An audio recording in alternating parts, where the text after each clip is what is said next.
A peep into the markets beginning 6th September 2021. The market prefers to be bemused than amused at the 20% growth in GDP, which has been recorded over a 23% contraction during the corresponding period.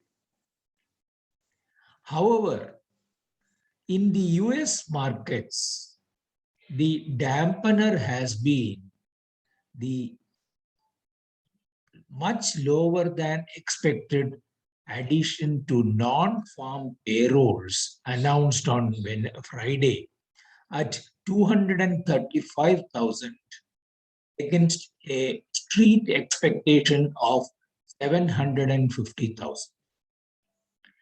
This let the US dollar index drop to 92 and the 10-year benchmark US Treasury yield was elevated at 1.32.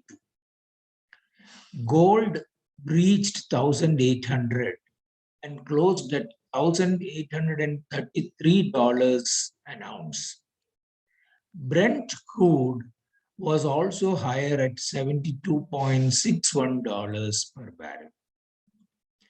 The Nasdaq 100 closed on Friday with gains at 15,652.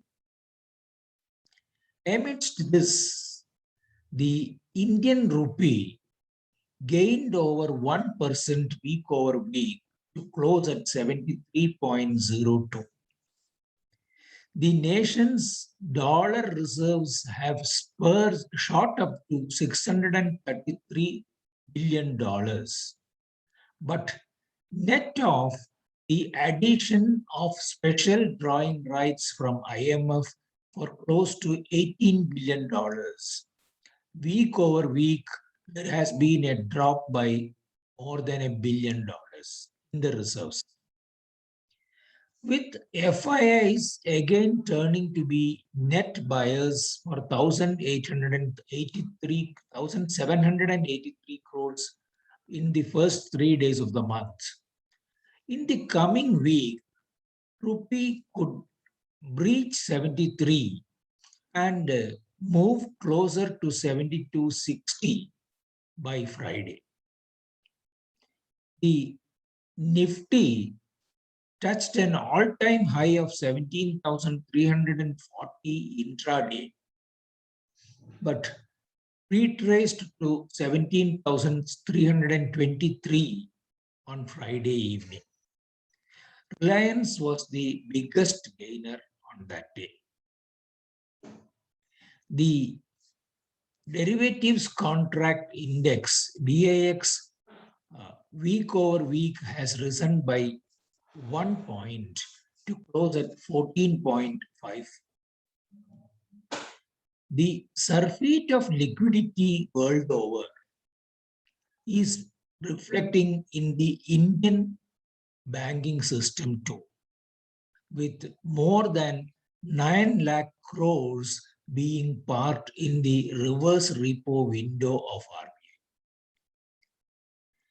Together with Governor Shaktikanta Das' comments last week, Monday could see the 10-year benchmark bond yield soften further from the softer levels of 6.16 where it closed on Friday.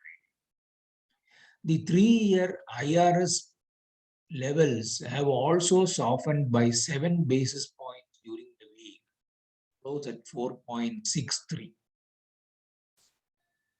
In all probability, markets could shrug off the marginal decline in GST collections month over month and take the index to higher levels.